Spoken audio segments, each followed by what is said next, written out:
I'll just say this. In Libya, number one, Libya under Colonel Muammar Gaddafi had zero debt. They had free education, free health care. If you wanted to go to school abroad, they would give you the money and pay for the tuition, and they would pay for your room and board. When you got married, they would give the family $5,000. If you wanted to own a farm, they would give you all the tractors, all the seeds, and the land to till that farm. Gaddafi and the country of Libya was one of the only countries on the planet that had zero debt, was completely free to do whatever they wanted to do. And that's why they called him a dictator, because he would not allow America to have access to that wealth.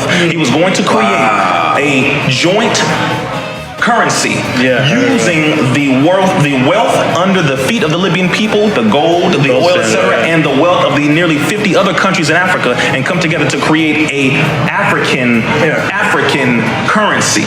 That money, based on the African worth, would have bankrupt China's yuan. It would have bankrupt America's dollar. It would have bankrupt the European pound. So that was removing total neocolonialism from the planet. And they said, we need to get rid of this now, because if he comes to power with those other 50 countries in Africa, we will have to bow to them, and we do not want to bow to them.